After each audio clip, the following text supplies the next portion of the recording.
Bonjour bien-aimés, bonjour peuple de Dieu, bonjour aux frères et sœurs en Jésus-Christ, bonjour aux serviteurs et aux servants de notre Seigneur et Sauveur Jésus-Christ à travers le monde. Je viens dans cette vidéo partager les enseignements du Seigneur Jésus-Christ sur la prière, parce que le Seigneur Jésus-Christ veut enseigner à son peuple la prière et j'ai reçu ces enseignements-là à travers des songes. Et j'aimerais partager ces songes et leurs explications avec le peuple de Dieu parce que le Seigneur veut nous enseigner beaucoup de choses, veut enseigner à son Église un certain nombre de vérités en ce qui concerne la prière.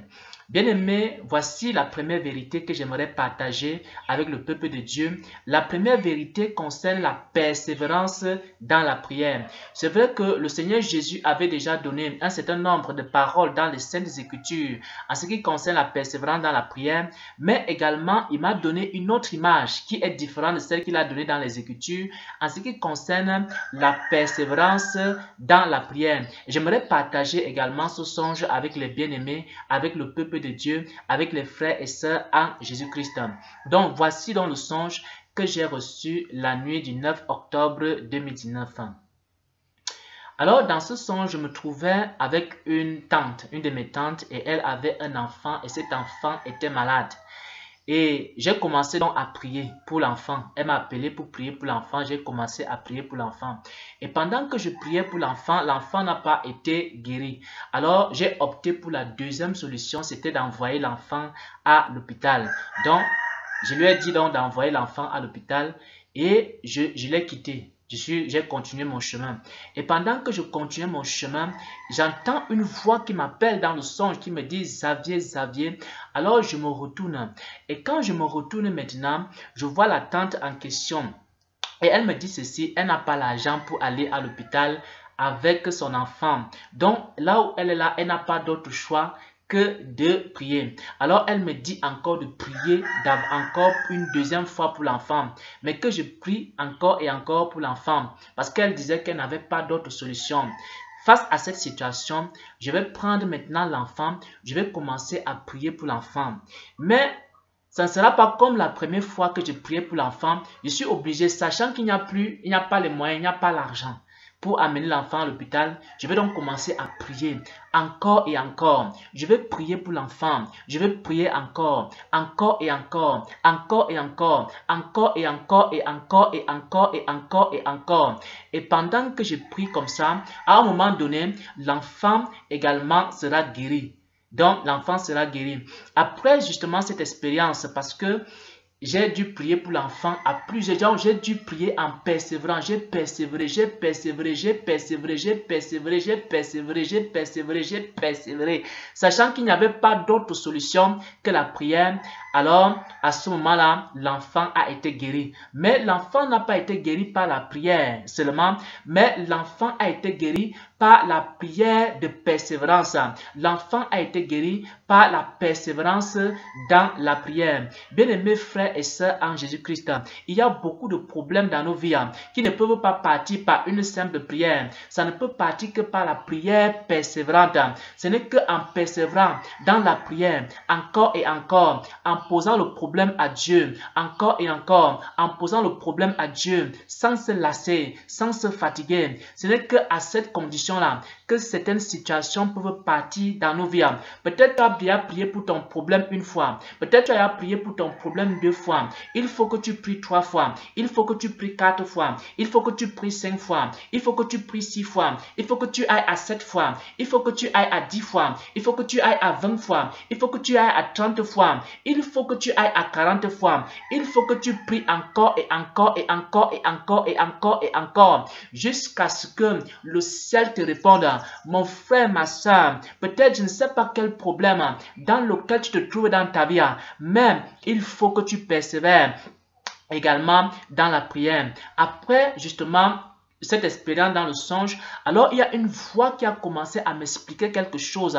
La voix a commencé à me dire que la raison pour laquelle les chrétiens n'arrivent pas à persévérer dans la prière, c'est parce qu'ils ont d'autres options. Parce que si Un chrétien a d'autres options. Si par exemple tu as un problème et que tu peux résoudre ton problème d'une autre manière, ce qui est sûr, c'est que tu ne vas pas persévérer dans la prière. Si tu as par exemple un problème et que tu peux encore résoudre ce problème par l'argent, alors tu ne vas pas persévérer dans la prière. Parce qu'à un moment donné, tu vas plutôt aller chercher la solution, tu vas aller ouvrir ton compte en banque et c'est ton compte en banque qui va résoudre ton problème.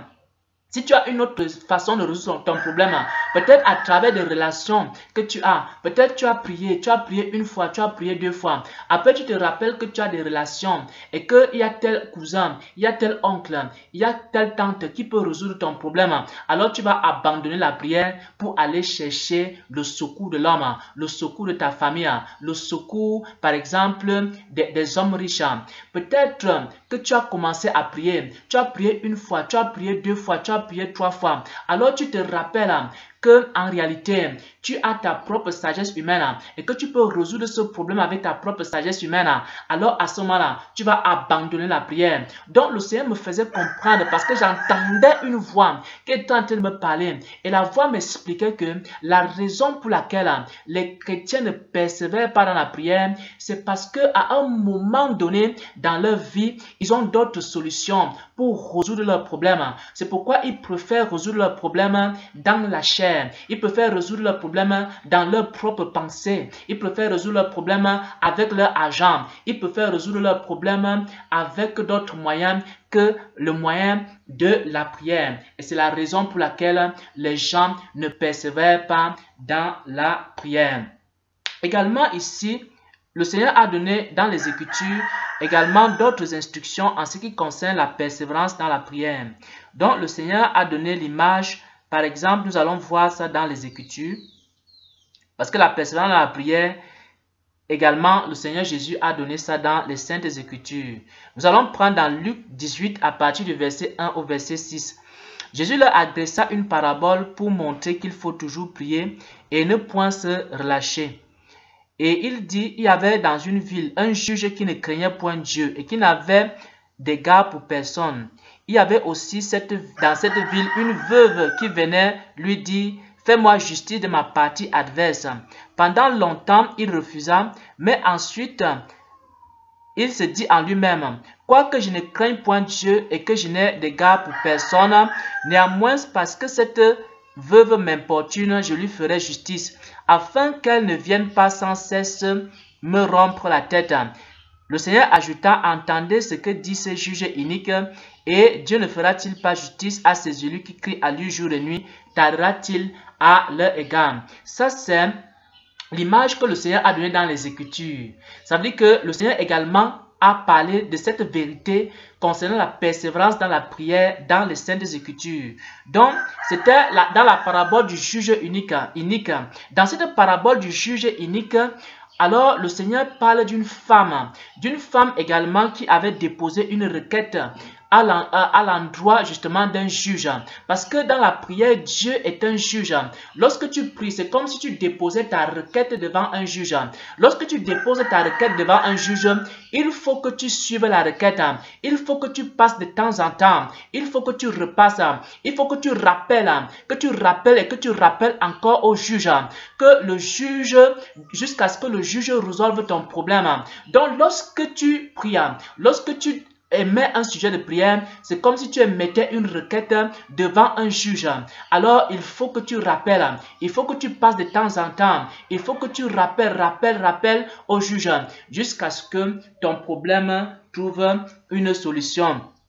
Également, parce que cette femme persévérait, parce que cette femme venait de tout le temps rappeler la chose au juge, que effectivement, voici mon problème, j'ai tel problème. Alors le juge a fini par rendre justice à cette femme-là. Donc, la première partie justement ici de la prière dont j'aimerais parler, parce que le Seigneur Jésus a commencé à parler à son peuple, a voulu que son peuple connaisse ce que c'est que la prière, ce que c'est que la vie de prière. Et la première vérité que le Seigneur voulait nous enseigner ici, c'est la persévérance dans la prière.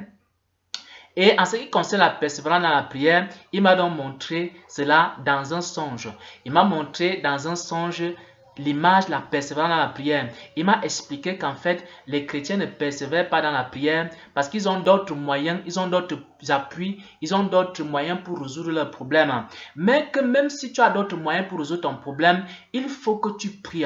Il faut que tu pries jusqu'à ce que, il faut que tu oublies un peu, sinon tu ne seras plus, parce que tu feras face un jour à des problèmes et tu n'auras pas les moyens, ni tes relations, ni ton argent, ni quoi que ce soit ne pourra t'aider dans ta prière. Il y a même beaucoup aujourd'hui qui ne prient pas parce qu'ils ont des hommes de Dieu qui vont leur imposer les mains. Ils n'ont pas une vie de prière parce qu'ils savent que quand j'ai tel problème, je vais appeler tel homme de Dieu. Quand j'ai tel problème, je vais aller chez tel serviteur de Dieu. Quand j'ai tel problème, je vais aller ici, je vais aller là-bas. On va m'imposer les mains. Dès qu'on va m'imposer les mains, mon problème sera résolu. Bien-aimés frères et sœurs en Jésus-Christ, il faut que les chrétiens apprennent à prier. Le Seigneur veut que les chrétiens apprennent à prier jusqu'à obtenir le résultat. Tant que tu n'as pas obtenu le résultat, il ne faut pas que tu arrêtes de prier. Il faut que tu pries. Il faut que tu pries.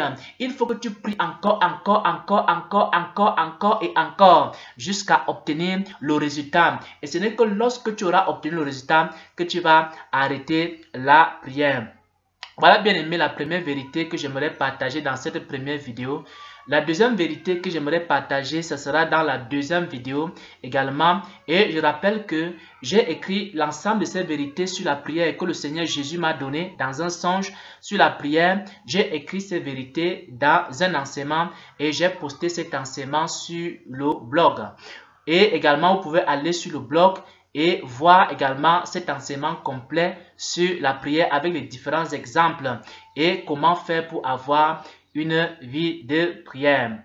Au nom de Jésus-Christ, Amen.